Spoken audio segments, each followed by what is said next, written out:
Define parameters of program. Olá, eu sou a Priscila Franco, voz da Michael Burnham, e você está ouvindo um podcast da rede Trek Brasilis.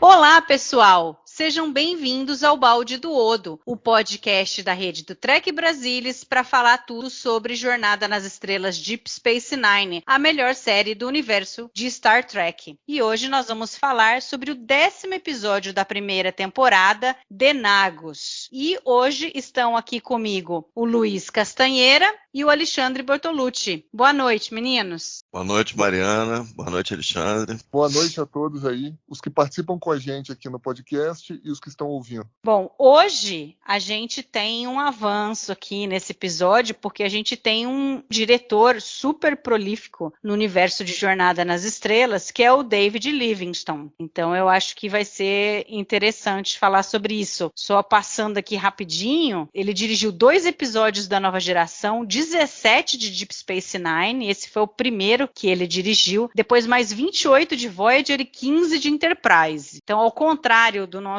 querido Paul Lynch, que será lembrado para sempre até o final do 7º ano, ele continuou dirigindo Deep Space Nine, porque eu acho que alguma coisa boa ele tem. Com certeza. E não só ele dirigiu, como ele fez o pitch da história. Muito embora pouco tenha sobrado do que ele tinha colocado, a história que ele tinha pensado inicial era diferente, e aí durante a discussão lá com os escritores, né, na sala dos roteiristas, eles acabaram alterando um pouco a história. O Michael Piller deu alguma sugestão e colocou o Ira Stephenberg para escrever o roteiro. E aí é interessante porque o Ira quem trouxe muitas coisas do universo dos Ferengues que até então a gente não tinha. Claro que Deep Space Nine começa já forte, mostrando os Ferengues por conta da presença do Quark e do Nog, mais pra frente do Ron, mas acho que esse é o primeiro episódio que traz elementos muito interessantes sobre os Ferengues que a gente vai conversar aqui. Eu não sou muito, assim, versada em Nova Geração, mas eu sei que os Ferengues apareceram lá pela primeira vez no The Last Outpost, inclusive o Armin Shimmerman, ele faz um dos Ferengues, e na Nova Geração eles queriam que os Ferengues fossem os vilões da série, mas não deu muito certo isso daí, e eu acho que em Deep Space Nine eles conseguiram tirar esse unidimensional aí que a gente via na Nova Geração dos Ferengues e conseguiram fazer personagens tridimensionais em Deep Space Nine.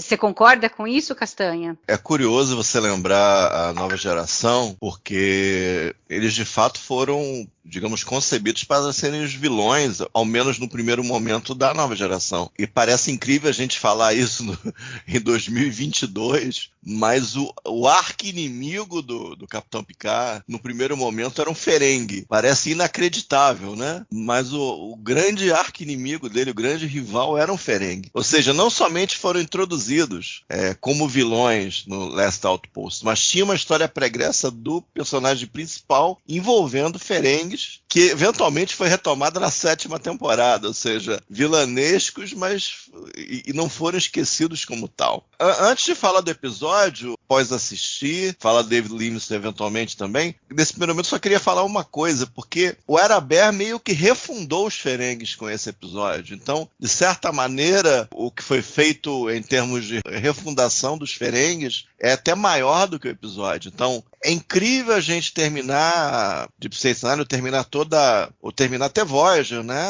A era Berman, digamos, E até esse episódio não tinha as regras de aquisição, não tinha o grande Nago Zek, entre outros pontos da cultura, da mitologia dessa raça. Então é incrível, realmente, em termos de desenvolvimento dos Ferengues, um episódio para o bem ou para o mal, aí é outra questão. Mas é impressionante.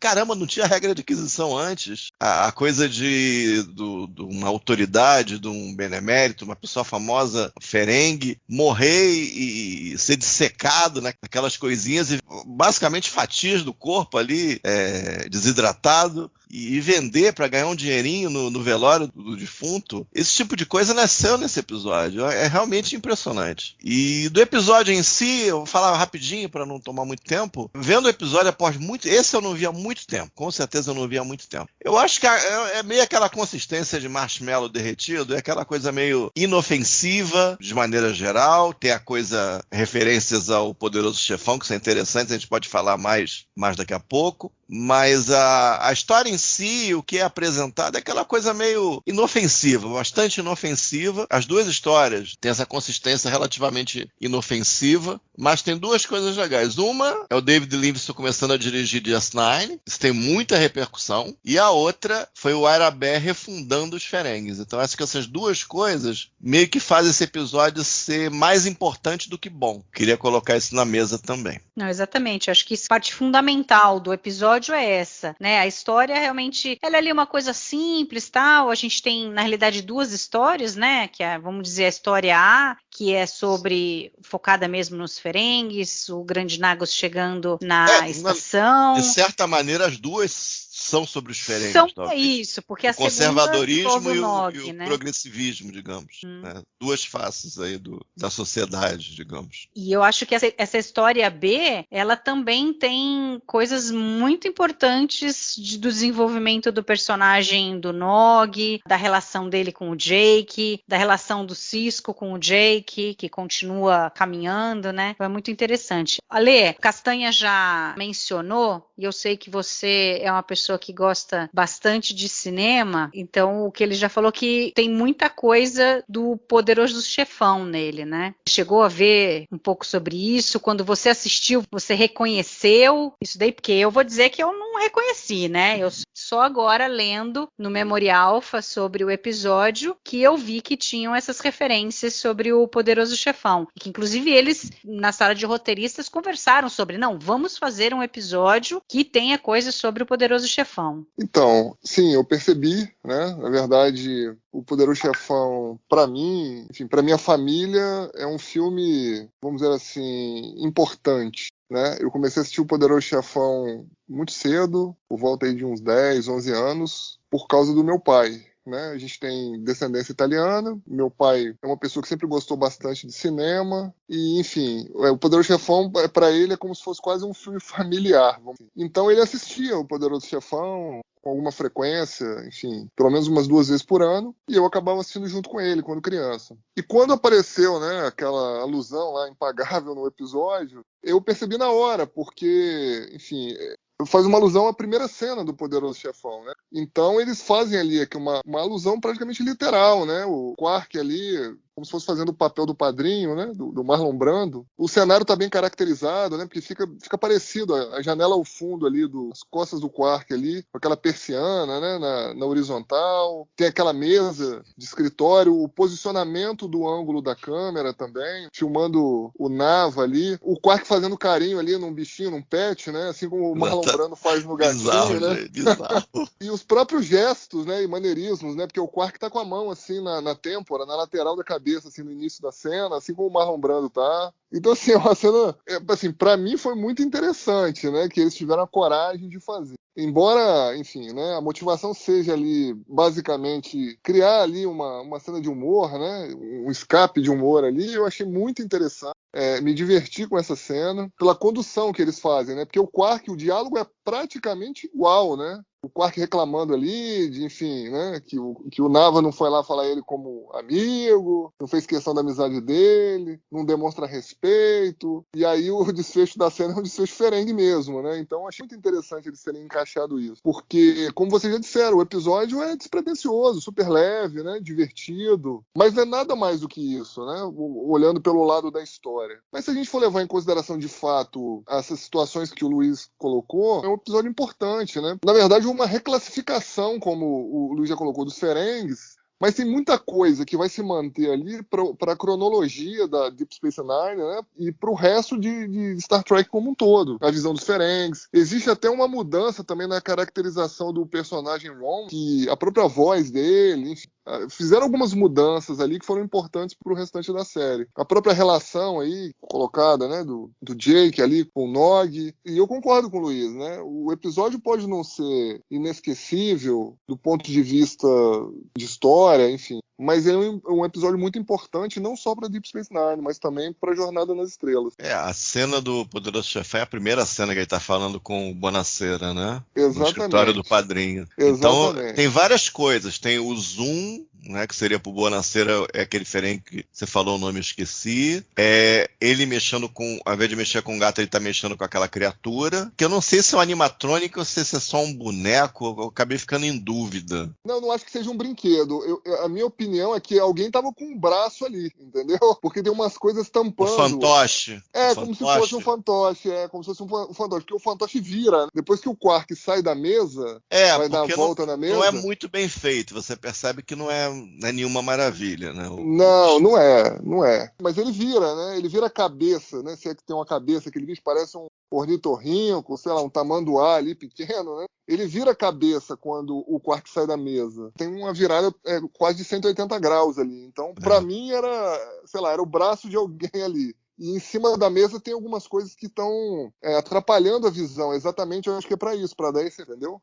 Talvez. Coloca alguns trejeitos, imita alguns trejeitos do Marlon Brando, né? No final, até na orelha, aquela coisa que o Brando fazia no rosto, passava a mão no rosto, ele passa a mão na orelha, é um negócio muito bizarro. Exatamente. E o texto meio que anda em torno do texto do filme, né? A punchline é totalmente diferente, mas o texto é meio aquela coisa, né? Que você não me mostrou respeito e tal, é meio que assim. Aí eu vou contar um negócio que é curioso. Como o DS9 tinha um elenco grande de apoio, alguns regulares tinham trabalhos fora. Colmini, por exemplo, fez vários filmes enquanto trabalhando em DS9. Esses episódios que ele pulou, que ele ficou sem aparecer, inclusive era um filme, eu não vou saber dizer qual teria que pesquisar. O Quark, ele fez um papel em Buffy, ele era o diretor da escola. Até a terceira temporada, ele era, se eu não me engano, um inspetor e virou o diretor. No final da terceira, ele morreu horrivelmente. E ele volta no final da quarta temporada, um episódio com altas doses de surrealismo. Ele faz outro papel do Brando, que é o coronel do Apocalipse Now. Então ele faz esse coronel também cheio de maneirismos. Em contexto se percebe que é de fato aquele personagem. E é curioso, ele fez coisas do Brando pelo menos 2 vezes em ficção, fantasia. É um dado curioso da carreira do Armin Shimmer. Interessante, hein? Muito interessante. Curioso mesmo. E outra coisa que esse episódio faz, que ele começa assim uma sequência que vira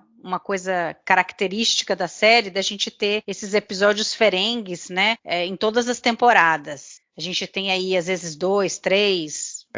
Chega mais até de ter 4 episódios por temporada. E eles também sempre têm esse viés cômico. Toda vez que a gente pensa num episódio Ferengue, a gente pensa que ele vai ter uma coisa mais de humor. Funciona para vocês esse humor ligado aos Ferengues? Eu acho que varia. Tem episódios... É claro que a gente está revendo, né, Mariana? Que é uma série que já vai bater 30 anos de estreia, né? Então as opiniões eventualmente se modificam. Falando por memória, os episódios que eram mais bem soap, mesmo só coisa familiar, eram meio sofríveis. Eu lembro, assim, coisas tipo Ferengue Love Songs. Eu não achava graça nenhuma e ficava até temendo quando eles vinham, né? E também eu diferencio um pouco os episódios Ferengues, episódios do Quark, que é um pouco diferente ter Ron, Nog e Quark do que ter Zack, Ishika, Brunt e mais não sei quem. entendeu? Não que não tenha episódios com a turma toda, tipo The Seven Ferengi,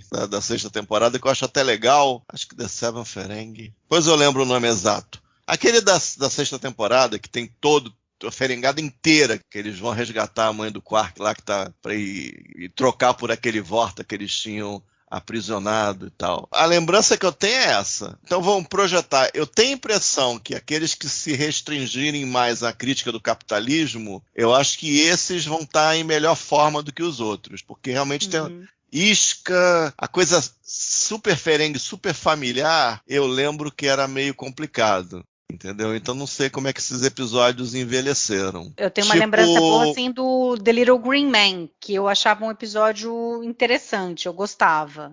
Eu lembro que o final é meio fininho, não é tão legal o final, é meio ordinário. Mas a ideia do High Concept é legal. E eu lembro que tem crítica ao capitalismo até bem agressiva naquele episódio, né? Fala do cigarro, tem coisas assim que eu tô lembrando. É o The Magnificent Ferengi, né? Que a gente lembra dos Sete Samurais, mas a versão western norte-americana é os Sete Magníficos. Então é The Magnificent Ferengi.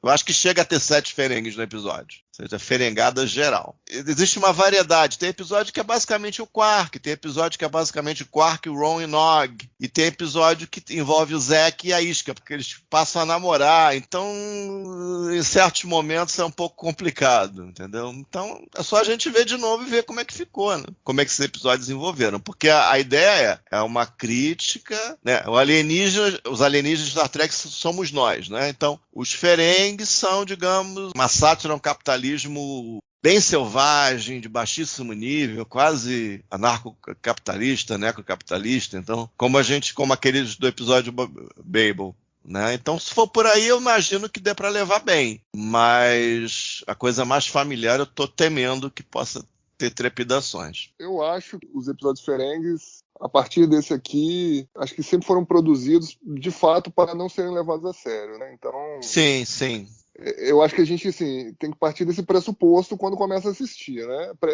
São episódios despretensiosos, realmente, né? Literalmente a válvula de escape da série, né? Vamos dizer assim. É o alívio cômico literal. Deep Space Nine, lá nos anos 90, foi muito criticada, né? Por ser uma versão mais, vamos dizer assim, sombria, né? De Star Trek. Assim, me parece ter sido feito de forma proposital, consciente, né? Pelo Ira Steven Barrow, os episódios diferentes, exatamente para quebrar um pouco isso. E é claro que, como a gente tem muitos episódios aí com temas relacionados aos ferengues durante a série, a gente vai ter também aí uma diversidade de episódios de qualidade, vamos dizer assim, né? Então tem alguns episódios que são engraçadinhos, mas a gente também tem alguns episódios que são bem ruins. De forma geral, nunca me incomodou. Quando eu ia assistir um episódio com uma história que fazia algum tipo de referência aos ferengues, eu já sabia que ali era para desligar o cérebro, que era para assistir de forma despretensiosa mesmo. E de forma geral eu gostava, tá? Vocês citaram o Little Green Man, tem realmente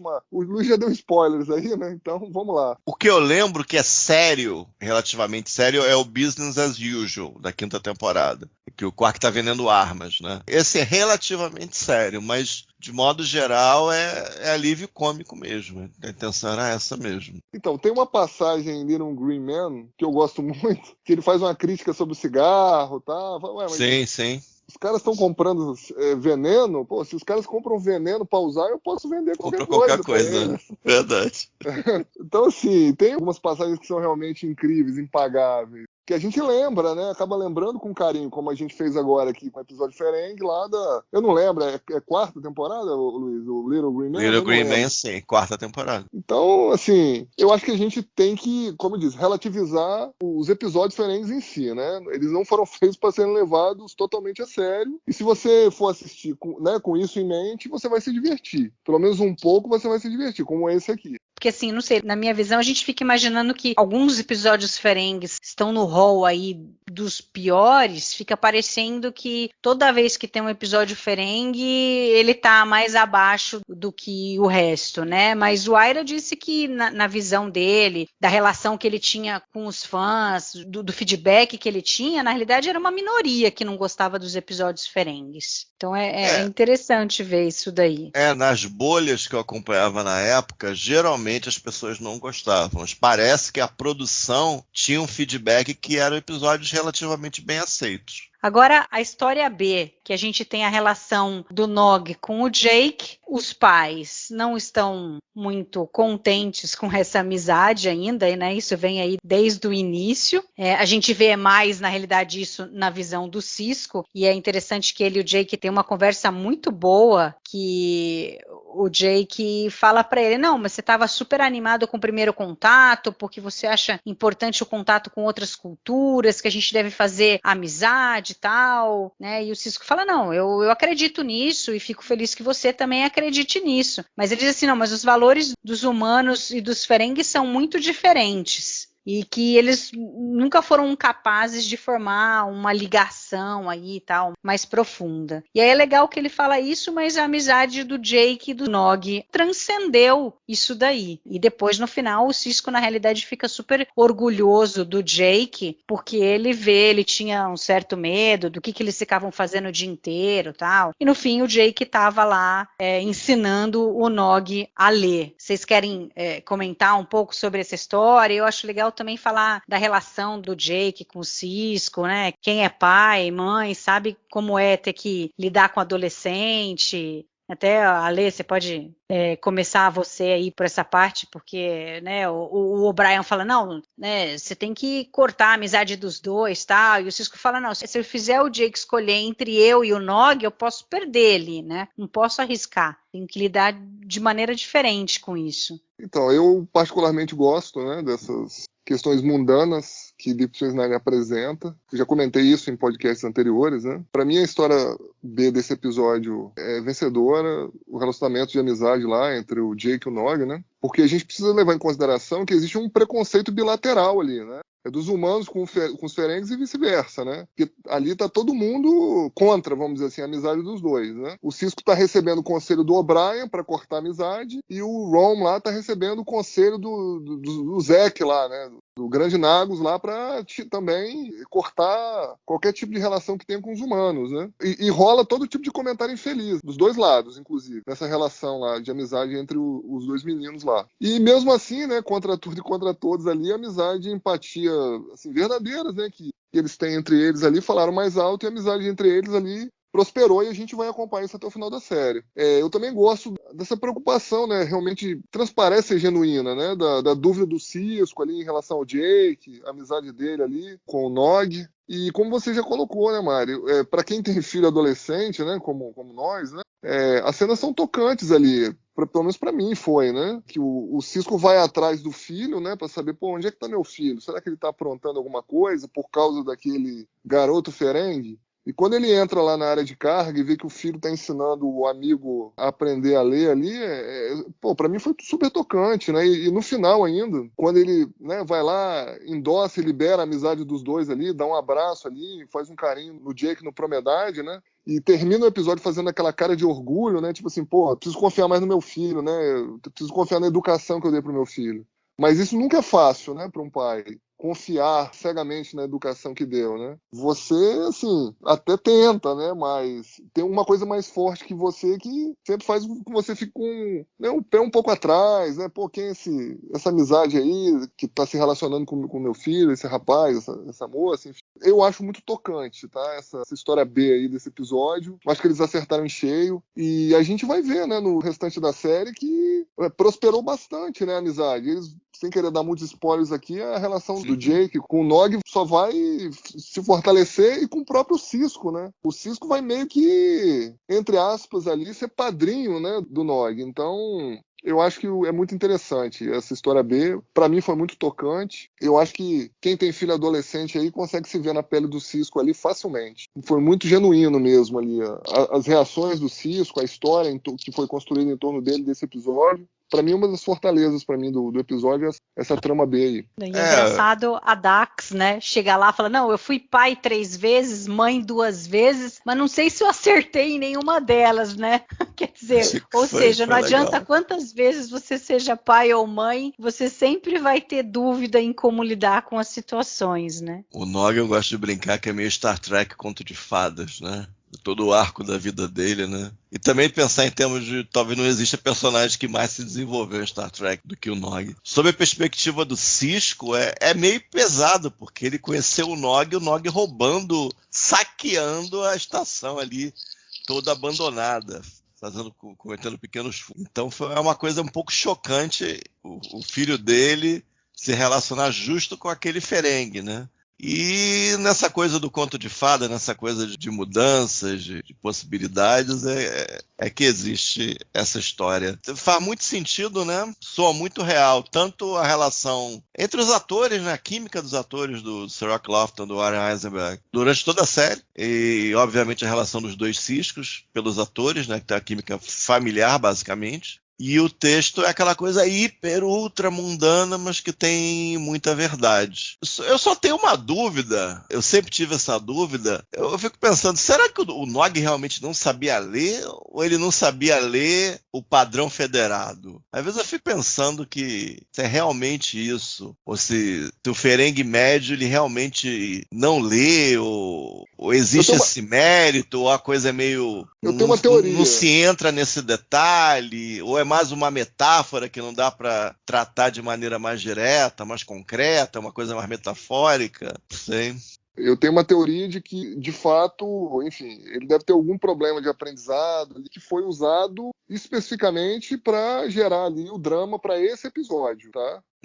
Minha opinião em relação a essa questão do Nog. Sei lá, tinha uma dislexia, alguma coisa, né? Que a pessoa tem uma dificuldade ali para começar a aprender a ler, mas depois, né, quando, enfim, é sistematizado como ele deve ler, ele consegue ler normalmente. É um pouco mais demorado a leitura, mas enfim, ele consegue ler. Então me parece que seja alguma coisa assim. Me parece que seja alguma coisa assim que foi usado, assim, mas foi criado e usado especificamente para o episódio. E claro, obviamente, com uma equipe de roteiristas extremamente competente, eles acabaram puxando esses caquinhos para o restante da série, né? E você disse da química dos atores. É um personagem que eu tenho um carinho absurdo. O Nog é um personagem... Eu não consigo pensar em DS9 e não pensar no Nog.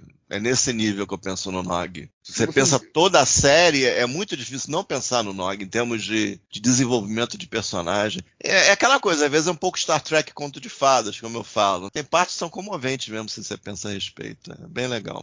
Mas Star Trek também é conto de fada, né? E você disse também... É um subconjunto, digamos, Star Trek, conto de fadas. Né? Isso. E acho que vai muito da química, como você disse, dos atores, né? A química é genuína, isso ajuda muito. Né? Isso aí deu três, liga. Né? Exatamente, dos 3. A relação do Sisko com o Jake, desde o começo, para mim, sempre aconteceu ali, desde o piloto, desde o Emissary. A relação do Nog com o Jake também, para mim, sempre você via que, né, parecia crível, de fato, genuíno. E eu sempre gostei também da relação do próprio Sisko com o Nog, mais pra frente na série, principalmente. Eu sempre gostei dessa interação. Então, a gente tem aí, como você disse, né, Luiz, a fundação de várias coisas em Deep Space Nine nesse episódio. E você falou que o Ron meio que também ele foi... Eu não sei se a palavra certa é fizeram um retcon no Ron, eu não sei. Mas eles mexeram na caracterização do Ron. De certa maneira, ele era muito mais abrasivo nos primeiros episódios. Tem aquele episódio que ele interage com a Keiko, ele tá muito mais abrasivo ali. Aqui ele já tá mais o Ron que a gente veria ao longo da série. Então, esse episódio, ainda que ele seja mais destemido, né? Porque ele tentou matar o Quark ali. Mas aí a gente pode dizer que foi uma influência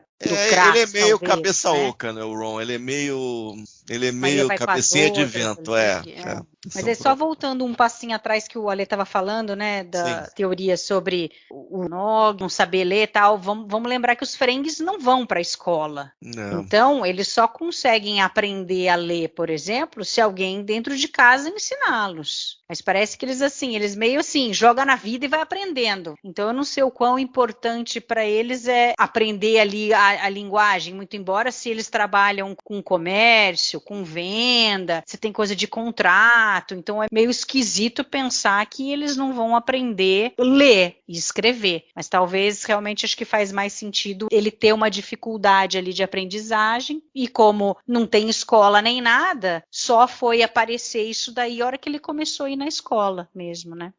Aliás, na escola tem uma cena muito engraçada. A hora que ele disse que o tablet da lição dele foi roubado pelos Aquilo vulcanos. pareceu meus alunos. Exatamente. O caderno vale nota. Ah, professor, o cachorro comeu, a minha irmã comeu, eu perdi, molhou, assim, eu lembrei da escola, dos meus alunos. E aí ele faz a piadinha, né? Mas por que os vulcanos roubaram a sua lição, Nog? Os vulcanos, a lição da ética. Não, porque eles não têm ética, né? Nossa. Your last assignment was to write an essay defining the term ethics. Let's start with Nog. I don't have my essay. Why not? My pad was stolen. Is that a fact? Any idea who stole it? It happened at Quark's. I put it on a table, and there were some Vulcans nearby. Hold on. You're saying Vulcans stole your homework? Yes, sir. Any idea why?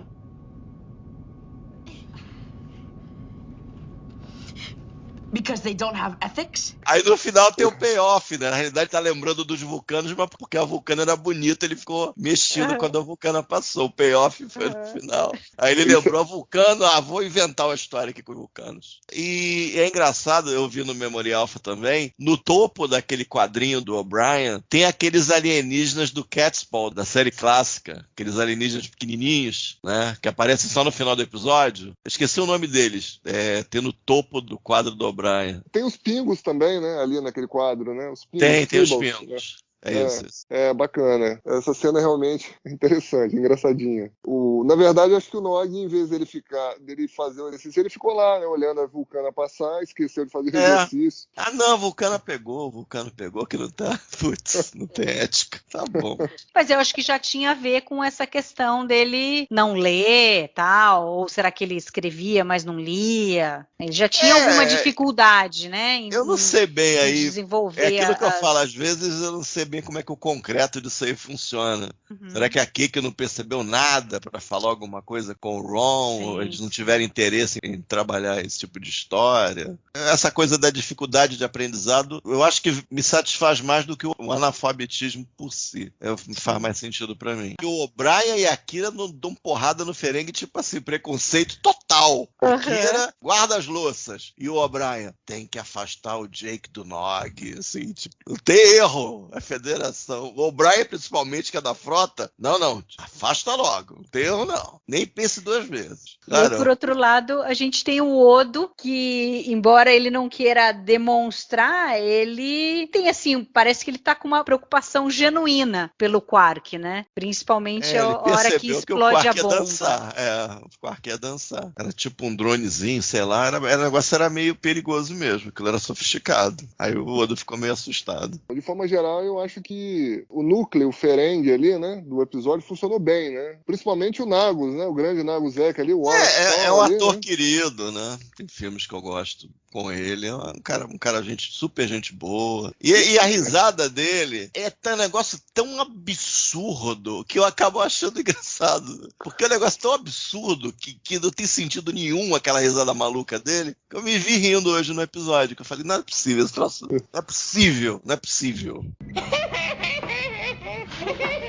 É engraçada a coisa do transe, depois que é recuperado no final, que ele estava em transe, porque de fato ele não ficou prostrado, ele não desabou, ele parou. Aí eu ri também disso quando eu lembrei do negócio do transe. Eu achei engraçado. O cara ficou paradão lá. Como diz, de forma geral, eu acho que a gente vê a diferença, né? Quando um elenco convidado ali, né, é composto de atores competentes. Eles conseguem acabar levando, né, o episódio, por mais despretensioso, enfim, por mais fio de história que seja. A gente estava comentando aqui do Wallace Shawn, né, que fez o papel do grande Nagus Zek. Ele é um cara experiente, né, já tinha bastante coisa feita, né. Então, assim, ele colocou o caquinho dele ali, a risadinha dele, como você diz, você também achou engraçado. É absurdo. Então, mas Então, mas é um absurdo que funcionou. Se a gente compara, por exemplo, com os episódios anteriores aí, infelizmente aí, com a performance do Alexander Siddig, você vê que não funcionou, né? O que o Alexander Siddig fez não funcionou. Nossa, nem lembro daquilo.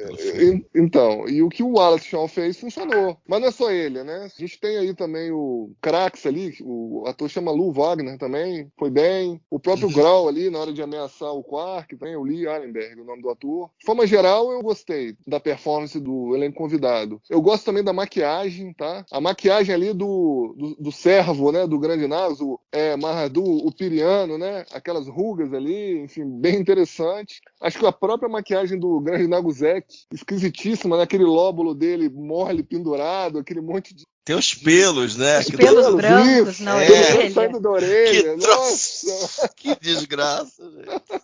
Mas incrível ali, né? Aquilo querendo ou não, você para pra ficar olhando aquilo ali, né? Você fala, meu Deus do céu, né? Que coisa E mostra horrorosa. que todos os Ferengues não são todos iguaizinhos, né? Não é um copy and paste, Não. né? O cara é mais velho, ele é mais idoso, então, né, a orelha caiu, porque o que acontece com a gente, né? O cara vai ficando mais idoso, a orelha vai ficando maior, tem pelo na orelha, então é interessante eles caracterizarem isso. Isso aí. E assim, Jornada tem um monte de defeito, né? Mas agora, a equipe de maquiagem de Jornada lá, o Michael Westmore lá, pelo amor de Deus, né? Os caras sabem trabalhar. Incrível, realmente, o que eles fazem, né, de maquiagem. Não é à toa que eles ganharam tantos prêmios, né? Não só em Deep Space Nine, enfim, mas... Não, nesse episódio os Ferengues são bem diferentes. E tem um lance legal dessa questão dos Ferengues, que é o seguinte, já no episódio anterior já havia um problema com o orçamento, né? O Ira Stevenberg, quando estava escrevendo, né, esse episódio, ele teve que se preocupar em quem ia ter falas em tela e quem não teria. O ator que vai aparecer lá no episódio e vai falar alguma coisa, esse cara tem um salário, né, um pagamento muito maior. E se a gente for perceber ali, sei lá, a gente tem mais de uma dezena de Ferengues aparecendo ao mesmo tempo na tela. Então, vários deles, eles ficam lá murmurando algumas coisas, mas é ininteligível. Então, esses caras contam como figurantes. Então, eles não recebem da mesma forma que um ator normal pelo sindicato, entendeu? Então, o Ira teve que pilotar isso aí, vamos dizer assim. Bom, esses caras aqui, de fato, vão falar, vão ter falas. E esses aqui, não. Eles só vão fazer barulho, só vão murmurar, porque a gente não tem dinheiro para pagar esses caras também. Então, é interessante que, de certa forma, também funcionou, né? Nesses termos, funcionou também, né? Quando tem a reunião ali, enfim, o Grande Nagus convoca ali, né, os sócios dele, né? Sócios de negócio. Agora só vendo o episódio, mas eu tô com a impressão que o Nagus, o Marradu e o filho chegaram do além, né? Que eles não chegaram de nave nenhuma, né? Não chegaram, eles vêm de uma comporta. Mas a gente só vê eles já dentro da comporta. Isso, não vê eles na Não nave. tem o não efeito tem nave. óptico exterior. Não, isso não. Não, mas foi uma boa forma de economizar um dinheiro, né? Não, é isso que eu tô falando. Bom, ejetar o Quark lá, a mesma coisa. Ele chega ali, não tem nenhum efeito exterior, não tem nada. Simplesinho pra economizar. Então, acho que gastaram bem, porque você tem que fazer a maquiagem, chegar cedo, e tem que ir mantendo, por continuidade, mantendo a maquiagem ao longo do dia, né? Eu acho que na mesa tinham 16 Ferengues. Acho que era Ferengue pra... Nem todos falaram, como o Alexandre disse, mas acho que tinha uns 16 Ferengues em certo momento ali. É Ferengue pra caramba. Agora, interessante que o Krax, que é o filho do Zek, depois não apareceu mais, né? Nem foi mencionado. Acho que ele desapontou tanto o Nagus, não tendo sido capaz de fazer o que ele imaginava que o filho ia fazer, que aí depois desencanaram e ele nunca mais apareceu. É que ele é um pouco diferente, né? Ele era o cara, digamos assim, o mais agressivo. Os outros faziam um monte de trambique, mas ele, a mentalidade era um pouco diferente, né? Então, nenhum roteirista, nenhum produtor ficou enamorado daquilo, mexer naquilo, mexer nele, mudar, e realmente ele não voltou. É porque daí o Nagus também foi mudando, né? Ele foi ficando mais... Eventualmente ele começa a aceitar frente, os conselhos, né, da mãe do Quark, né? Isso, que é uma, para a sociedade Ferengue, levando no concreto, é uma heresia completa, é um absurdo total. Mulher não pode nem vestir roupa. Surreal, né? Surreal. Ainda mais em 2022, por isso que às vezes, né, os Ferengues, às vezes é melhor aceitar mais pela metáfora do que pelo concreto, né? Fica absurdo demais também. Então às vezes eu fico pensando o que é melhor pensar, né? E esses estavam falando dos Ferengues só no fundo rindo e tal, não tendo nenhuma fala. Esse é o único episódio que o Morn ele ri, ele emite som. Na verdade, é a única vez que mas ele abre a máscara boca, né? não abre, né? O que vocês acharam? Aquela aquela máscara, ela não abre. É, esquisito. Aquela cara. máscara realmente não abre. Eu entendi que não abre. Mas ele dá uma risada esquisita lá também. É porque acho que o Memory Alpha dá a entender que ele ri, mas não, eu acho que aquele troço não abre. Eu acho que não abre. Então, na verdade é uma gargalhada simulada ali, né? Porque não tem realmente o movimento da boca ali, enfim, se tem é muito leve. É um negócio estranho, né? É um negócio estranho. O cara tá, sei lá, é bizarro. É meio galhofa mesmo. Mas tem a cena. É a única cena. É a única. É a primeira e única única. vez. Na série inteira, que é a primeira e única vez que ele emite algum som, que foi essa daí, entendeu? Que eu acho que aí eles viram, rapaz, não vai dar não, hein? Com essa máscara aí não vai ficar legal não. Melhor deixar o cara quieto mesmo. Mas é interessante a cena, né? Mas uma cena que faz o episódio, de certa forma, ser histórico, né? Porque a gente já tem uma coleção de coisas aí que... E tem uma coisa, apesar do episódio não elaborar muito com relação ao Quadrante Gama, não pode esquecer que o primeiro episódio que o domínio foi mencionado foi o episódio Ferengue. Então, de certa maneira, esse episódio meio que abre o caminho para ter alguma negociação e o nome domínio aparecer pela primeira vez na série. Então, de alguma maneira, tem uma sequência, uma continuação desse episódio. É meio estranho falar isso, mas de certa maneira tem, né? Porque o Zack falou, os negócios agora vão ser no Quadrante Gama. E, de certa maneira, foram, e o domínio apareceu no episódio Ferengue. Então, de certa maneira, tem uma continuação também. Então, tem essa importância também, eventual. Outra coisa que eu acho engraçada é que, desde o início, o Quark fica bravo com o Ron e ameaça jogá-lo pela comporta. Ele faz isso 2 vezes. E aí é meio que uma vingança do Ron. Acho que a escolha do modo como eles pretendiam matar o Quark ali é de jogá-lo pela comporta, né? Você tá dentro de lugar fechado, assim, no espaço, resolver a coisa e jogar pela comporta. É jogar pela comporta. You worthless, tiny-eared fool. Don't you know the first rule of acquisition? Yes, brother. Then say it. Once you have their money, you never give it back. Exactly. You can ponder its meaning this evening while polishing every rail in the place. Now get out of my sight before I toss you at the nearest airlock. A risada do Quark quando o Ron fala que tava pensando em tocar o bar é gostosa. Aquela risada do Quark, tipo, caraca, cara, ri com vontade da cara do Ron ali. Não, eu tava pensando em tocar o bar, já que você é Nagus agora e tal. Cara, ri a cara do Ron. É coisa de irmão mesmo, coisa de irmão, sacanagem de irmão. E ele tenta de novo depois falar pra ele, antes deles darem cabo ao plano deles de levarem o Quark lá pra comporta pra jogá-lo pra fora, ele pergunta, não, mas e o bar tal? E aí o Quark insiste que não vai dar o bar pra ele. Aí ele fala, então, meu filho, tchau, você vai pro comporta fora, porque se você não vai me dar o bar por bem, você vai me dar por mal, né? Ali foi a última chance, né? Falou, não, vou dar a última chance pro cara, né? Pro cara não morrer, né? Não, então o bar e tal. Deus. Não, meu amigo, tem bar não. Ah, não tem bar não? Então tá beleza. Nós vamos resolver isso aí então, se não vai ter bar então. Então, é por isso que eu digo, né? De forma geral, o episódio ser completamente despretensioso, ele funciona, né? Nos termos dele, né? Exatamente por não tentar ser nada mais do que aquilo que ele tá apresentando mesmo, como um alívio cômico, né? Falando do David Livingston, você vê a completa diferença, né? Da direção dele em relação... Demais. Não, tem aquela cena que eu citei do Cisco, né? Que ele descobre que o Jake tá ajudando o Nog a ler lá naquele depósito ali. Você vê como ele constrói, né? Como ele constrói a entrada do Cisco, ouvindo o som, como que ele move a câmera, o tipo de iluminação, né? Como que é filmado o rosto do Cisco, só do Cisco depois. Então você vê ali... Tem nem comparação.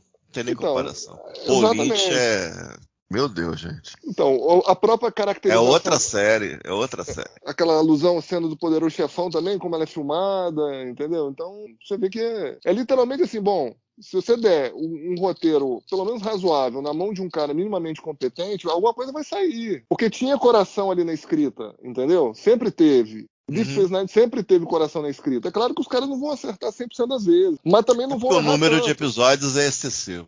É muito episódio. 26 é muita coisa. Então, essa primeira 20. Então, eles não vão acertar sempre, mas também não vão errar demais, né? Como aparentava em alguns casos. E não era exatamente um problema de roteiro, né? Como eu tinha comentado antes. Né? Se você dá o roteiro na mão de um diretor minimamente interessado, competente, você vai ter, obviamente, algum tipo de sucesso. Não vai ser... A gente não vai assistir Shakespeare, né? Mas pelo menos a gente vai ter algum tipo de diversão, né? Não, em tela, o Paul né? Lynch, você identificou e a gente concordou, Paul Lynch era um cara muito fraco, tipo, aquele diretor de porta de estúdio, como eu brinquei outro dia, vai fazer barato, rápido, sem esquentar a cabeça e tal. O diretor que, sei lá, fez uma decupagem legal, botei umas ideias legais, filmou legal, caprichou, é outra série, cara. É muita diferença.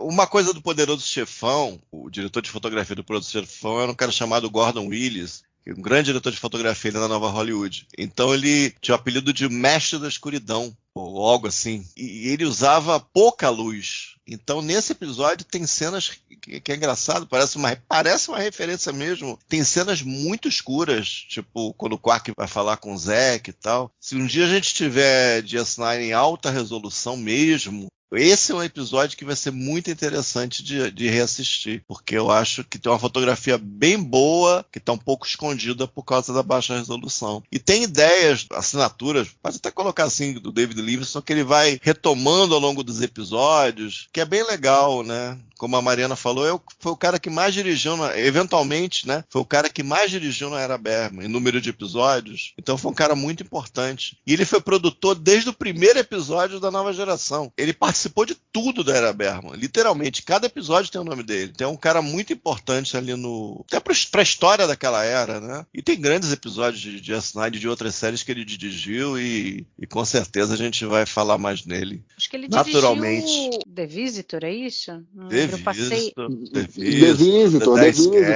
Dedé Esquece. Dois dos melhores episódios da série, dois dos mais bem dirigidos, por exemplo. O Dedé Esquece, a cena final, eu costumo falar que é a minha cena favorita de todas as jornadas, inclusive. Entre outros, né? E eu acho que ele acabou animando outros a fazer coisa diferente também. Por isso que eu acho que é um nome importante. Apesar dele já sair da casa e ter dirigido 2 episódios da Nova Geração, ele tinha umas ideias que começaram a mexer um pouco com o pessoal que estava no rodízio de direção. Então eu acho o nome dele importante no desenvolvimento da série como um todo. Eventualmente apareceu, sei lá, Kim Friedman, Mike Vejar, Alan Cracker, que acabou dirigindo bastante. O Alan Cracker dirigiu todos os finais da Era Bergman, tirando a Nova Geração. Acabou sendo um cara importante também. Mas o David Levinson é bem importante. A gente vai falar mais dele, com certeza, em próximos episódios. Já que a gente falou do Paul Lynch, acho que foi o Odo quem sugeriu isso daí. Vamos fazer um troféu Paul Lynch para enumerar tipo uma cérebro cena... de Spock? Exatamente. Da mesma forma que a gente faz nos TBs ao vivo, que tem o cérebro de Spock, que é uma cena ou algo ali que você não gostou, que achou ou ridículo, ou mal filmado, mal atuado, ou um erro, qualquer coisa, né? Eu posso falar o meu para vocês terem assim, uma noção. O Ale, que não participa do TB ao vivo, não tem tanta familiaridade com esses momentos que a gente faz lá, né? Mas pra mim seria o Zack palitando o dente. Na hora que ele pede pro Nog, ô menino, aí ele chama o Nog vai com a bandeja cheia de uns instrumentos e tal, e ele pega e começa a cutucar o dente para arrancar as minhoquinhas vivas que ele estava comendo, né? Aqueles vermes já são esquisitos. Cá entre nós, aqueles vermes já são esquisitos. Aí o cara come aquele troço. Menino, traz aqui. Aí traz uns instrumentos que parecem... Nem sei, parece instrumento de dentista. Não parece de dentista. Parece uma coisa de marceneiro, é um negócio bizarro aquilo. Aí ele mete no dente. O que é isso? Como é que é isso? Tem vários instrumentos diferentes, dependendo do que você come, você usa um ou outro? Depende do dente que gruda, né? Se for o dente da frente, que é mais separado, é um... Dente diferente é horrível, realmente. Nossa. São piores do que os Klingons. Maquiagem. Mas deixa eu entender. É porque essa cena é legal. Eu acho engraçado. Não, mas é bizarro. Esses palitos de dente, entendeu? Uma cena bizarra. A maquiagem do Zack é bizarra. As larvas lá, não sei que diabo é aquilo que eles estão comendo. E esses instrumentos são bizarros. É tudo muito bizarro. É muito bizarro. Esse seria o meu troféu Paul Lynch do episódio Denagos. Eu não sei, mas eu acho que a Kira falar pra... Assim, porque eu acho que a única fala da Kira no episódio Eu acho que é a única fala, né? Ela basicamente fala assim, ó, guarda a louça aí pra eles não roubarem, tipo. Então isso achei bizarro. Ela fala que mais uma nave Ferengue tá chegando, tal, não sei o quê. É a fala do episódio dela. Ela só fala isso. Então talvez isso ou a do O'Brien, que também a do O'Brien não deixou pedra sobre pedra, assim. E o O'Brien tem aquela coisa com os cardassianos também, ele não dava malho pros cardassianos, ele descascava, né? Então talvez uma dessas. O O'Brien, a tolerância não era o forte dele, não, né? Não era muito forte dele, não. Eu acho meio bizarro, né? Porque não dá nem entender se ela tá brincando ou não, né? Porque ela mal fala, ela fala uma frase, a segunda já é isso e acabou. Mas aí eu acho que é muito perfil Kira mesmo ali, primeira temporada, entendeu? Ali é sem filtro ali, né? Ali é transição de estresse pós-traumático total ali, né? Entendeu? Ali é sem filtro. Sem filtro, Sem filtro. Pra mim, a cena mais bizarra pra mim é o Morty rindo. Rindo sem rir, né? Entendeu? Tem razão.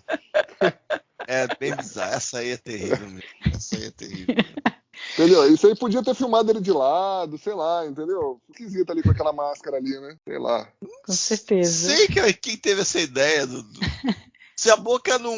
Sei lá, gente, não consigo entender a lógica. Se a boca não abre, ele vai rir. É que o Quark tava contando a piada, então, né, tinha que mostrar ele rindo. Então, mas podia mostrar ele de costas, de lado, o Quark no ouvido dele, e ele só balançando, assim, só ele chacoalhando e... Chacoalhando e o som, entendeu? Mas aí vai mostrar a cara dele, com aquela boca meio esquisita ali, meio que abre, meio que não abre, entendeu? Ali o David Livingston deu um molezinho, entendeu? Deu um molezinho. Tem outra coisa meio bizarra também, que a gente tava falando da risada do Zack, que quando ele tá lá na Holosuite, tá o Quark lá falando com o Krax lá, pô, mas será que ele vai demorar? Quando que ele vai sair? Tô preocupado, não sei o quê. A gente só ouve no fundo a risadinha do Zack. Ele Como você tá ouvindo, né?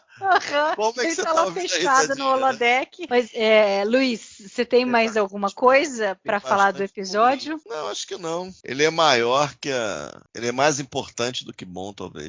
Tem bastante coisa que foi a primeira vez, ou ajuste de curso para alguns personagens. E é incrível, antes dele não tinha regra de aquisição Ferengue. É curioso mesmo, é estranho até falar isso, mas é verdade. Mais uma do Aira, né, que ele trouxe para Jornada nas Estrelas. Eu não lembro de entrevista se ele era um cara que... Não, eu vou querer mexer com os Ferengues.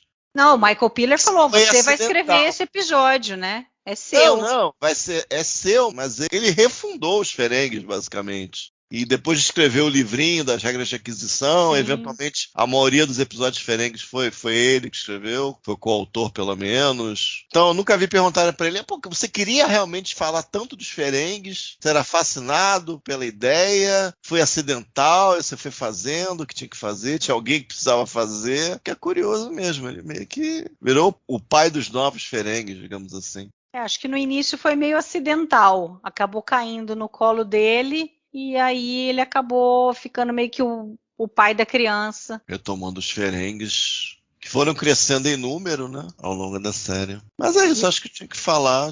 E você, Ale, tem mais alguma coisa? Não, eu tenho assim, só tenho um sentimento pessoal a dizer desse episódio, né? Que a primeira alusão ao Poderoso Chefão a gente nunca esquece em Jornada nas Estrelas, né? Então, enfim, pra mim, né? Por questões pessoais, como eu disse, enfim, pela minha formação familiar, isso me traz memórias, né? Muito felizes, né? De assistir meu pai. É importante frisar que meu pai tá vivo ainda, né? Mas, enfim, são memórias de infância. Memórias de infância, enfim. Então, isso traz uma carga pra mim diferente. Então, a primeira alusão em Jornada ao Poderoso Chefão a gente não esquece. Então, de alguma forma, esse episódio sempre vai ter um lugar no meu coração. Então vamos lá. Luiz, qual que é a sua nota pro pelo episódio deveria ser 2,5, mas eu vou dar 3 porque é um episódio que acaba sendo importante de uma maneira ou de outra. Aquilo que eu falo, para o bem ou para o mal. Historinha seria 2,5, mas devido a essas coisas todas que nós falamos, vai 3 estrelas. Eu dou 3. Como eu disse, né? Tem um lugar no meu coração, não pode ser menos de 3. Eu concordo com o 3 aí, pelos motivos que o Castanha levantou. Eu acho que pela história em si, eu daria um 2,5, mas eu acho que pela importância das coisas que foram solidificadas nesse episódio, criadas para os Ferengues, e vários pontos que a gente foi falando aqui, da relação do Nog, do Sisko, do Jake, ele vale um 3. Os dois Siskos e o Nog é uma relação que começou no primeiro primeiro episódio terminou no último. Se você parar pra pensar, é uma coisa incrível mesmo. Eles estão ligados, os três estão ligados de uma maneira especial pela série, né? Muito bem, então a gente vai encerrar o podcast de hoje. Agradeço todo mundo que está ouvindo. Obrigada, Alexandre e Luiz, por esse bate-papo. E daqui 15 dias a gente volta com um episódio The Vortex. Um abraço e até a próxima. Valeu, pessoal. Até a próxima. Um grande abraço.